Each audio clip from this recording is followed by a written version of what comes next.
Hello, my name is Tyler Baker, and I am talking on behalf of my fellow members, such as Tyler John, Cristian Molina, Tristan Jeter, and Nick Thibideau, for our game. So what does the player do? The player can dig around the map and place traps around said map. What they can also do is they can pick up the objective on the enemy side of the map. The player can put the object wherever the objective is to get a point. As you can see here, we have our maps that shows the three phases: the start with nothing there, the setup with the player made on both sides, and then the play phase in which both of them are connected. Our hook for this game is basically digging. As you can see from the examples Dig Dug and Dwarves, it is basically an underground battle between two sides where each player can alter the map into their own style.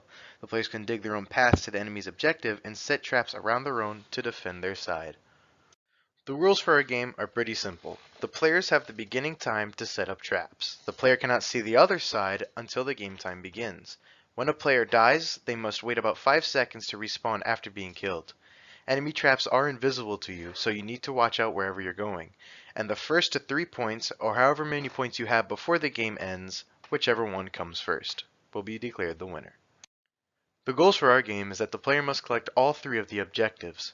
Another goal is that the player can use traps to stop the other player by killing them with your explosives. A player must also be able to avoid the traps and mines in order to have a clear vision of the victory. Well, what is actually against you? Obviously, we have the traps that the enemy sets up and that you set up, of course, the other player on the other side, and the time that is against you. For example, the traps are going to kill you, the enemy is going to try to kill you, and the time is going to push you to get the objectives before it runs out. Some decisions that the player is going to have to make is where to place the traps and landmines, when to use the dynamite, where to dig the tunnels, and how the player navigates these tunnels. These decisions may seem very simple now, but knowing these inside and out may give the player an edge on how to secure victory against the opponent. The theme for our game is that moles are having an underground battle to take over the backyard. The overall theme of this is going to be very cartoonish, funny, and lighthearted, as seen in games like Banjo-Kazooie and the Worm series. The perspective we will be using for our game is going to be a 2D side perspective.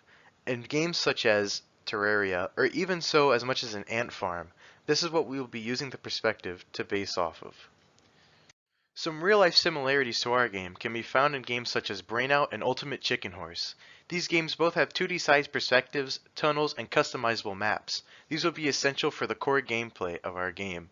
And some differences that both of them face is that both games are quite violent, and Brainout isn't really that family friendly. Ultimate Chicken Horse may be a bit more family friendly, but we're looking more for cartoonish and lighthearted as compared to that game. So what are the possibilities for our game? Well, there's obviously endless ideas for combat, being that each game may be different and each map won't be exactly the same. This gives many opportunities for the player to mess around and see what they can do and come up with strategies to defeat the other player whenever they're playing again. The only way that the maps can be the same is if the players intentionally make the same map as they did before. The risk for our game is that the players may destroy the entire level by digging and other traps, and that some of the traps themselves may be placed around the objective and may prevent the enemy from even touching them. And this is our reference page in which we have all the links for our pictures that we used, and we thank you guys so much for watching and we look forward to your response. Thank you.